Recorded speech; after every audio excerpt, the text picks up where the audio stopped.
Το πρόβλημα, όπως σας είπα και την άλλη φορά, είναι το σπίτι τούτο των τουρκοκυπριακών.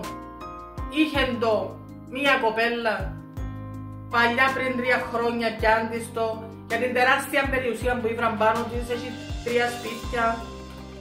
Αλλά μετά από τα 3 σπίτια, μετά τις εκλογές, αποφάσισε η κυρία Φιλίππα, επειδή δουλεύει κοντά της, ότι δικαιούται τόσο ο κύριος Μαθεόπουλος. Αποφάσισε η κυρία Φιλίππα, επειδή δουλεύει κοντά της, ότι δικαιούται τόσο ο κύριος Μαθεόπουλος. Και για να με ξαναγκάσουν να φύγω από το σπίτι, εκόψα μου το ρεύμα. Έχω ένα μωρό με ειδικές ανάγκες που χρειάζεται μάσκες, άμα τον πιάνει το άσμα του. Και είπα τους που ήρθαν να μου κόψουν το ρεύμα ότι το μωρό χρειάζεται τα πράγματα και η απάντηση τους είπαν κόψετε το, δεν με ενδιαφέρει. Και όπως και η απάντηση του κύριου Μαθεόπουλου και της κυρίας Ροδούλας τούτη ήταν. Δεν με κόφτει αν έχεις μωρό, ούτε που σένα ούτε που το μωρό σου. Εγώ ζητώ να μπει ξανά το ρεύμα, γιατί το πράγμα είναι γελίο για μένα, γιατί για πίκαν που το κάνουν για να φύγω, για να το δώσουν της κυρίας, δεν θέλω να πω το όνομα, που είναι φίλη με την κυρία Φιλίππα, την πρώτη κυρία, και όποιες είναι φίλες, συγγενείς, δικαιούνται από ούλα σε τούτη την κυβέρνηση. Ενώ εμείς είμαστε του πεταμάτου. Το θέμα το άλλο είναι ότι και ο άντρας μου έκαμε υποκράτηση για την υπόθεση, γιατί είπα ψέματα ότι πήγαινε να τους παίξει. Ενώ ο άντρας μετά δουλειά και δεν είχε ιδέα. Τούτε το ψυχολογικά που δημιουργήσαν στα μωρά μου τούτα ούλα, ποιος να τα πληρώσει. Γιατί έτσι θέλει η πρώτη κυρία. Και είναι ένα σπίτι που σας το δώσαν. Πριν το Πάσχα το σπίτι ήταν πάνω στον άντρα μου. Και έφυγε και δημόσια ο κύριος Κέρτυρος και το είπε ότι ναι, το σπίτι ήταν πάνω τους. Και μετά το Πάσχα, μια ημέρα, είπαν μας ότι δεν το δικαιούσε. Και χαθήκαν και τα χαρτιά και στο φάκελο μου εμένα, που ήταν πάνω στο γραφείο του Υπουργού Εσωτερικών, είχε μέσα χειρόγραφη επιστολή που έκαμε που μόνη της η κυρία και έβαλε το μέσα στο φάκελο το δικό μου.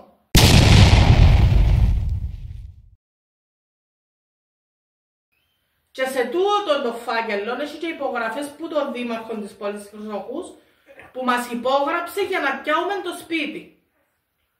Και χαρτί που την κυρία Μαρία Σαββίδου που έκαμε για μας για να πιάουμε το σπίτι. Όλα δηλαδή είναι όλα νόμιμα.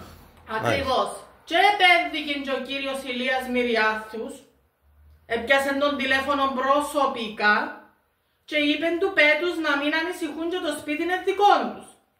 Που τώρα ούτε φωνή ούτε ακρόαση, κανένας τους. Το μόνο που κάνουν είναι να γυρίζουν και να ζητούν ψήφους.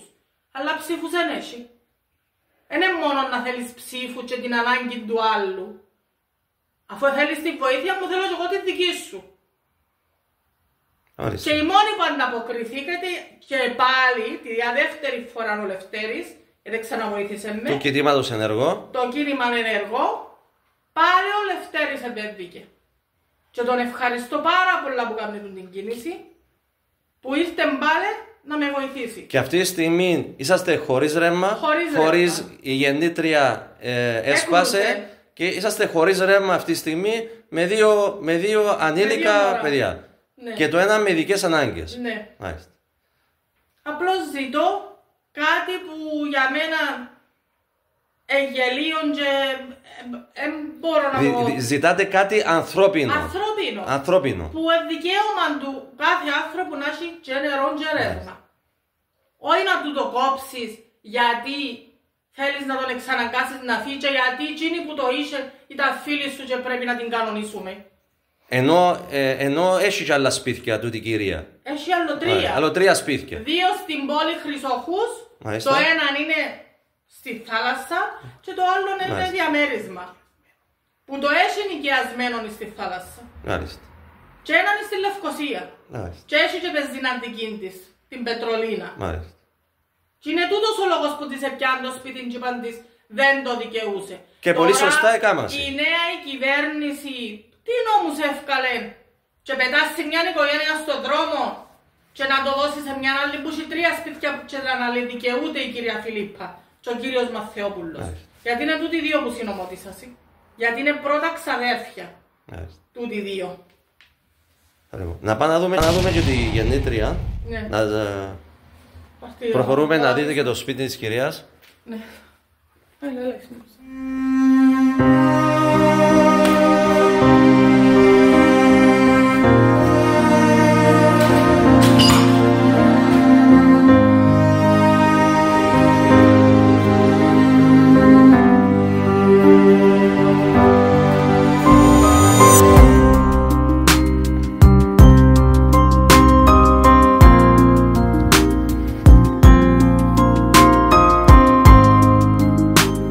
Εδώ είναι η γεννήτρια που αυτή τη στιγμή είναι σπασμένη και η οικογένεια είναι χωρίς ρεύμα, παρακαλώ.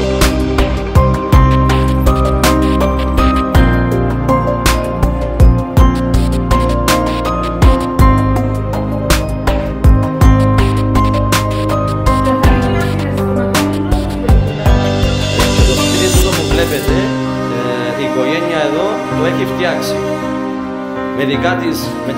Με τα δικά της έξοδα. Ό,τι μπορούμε να δούμε ότι είναι σκοτεινά, είναι όλα φτιαγμένα από την οικογένεια.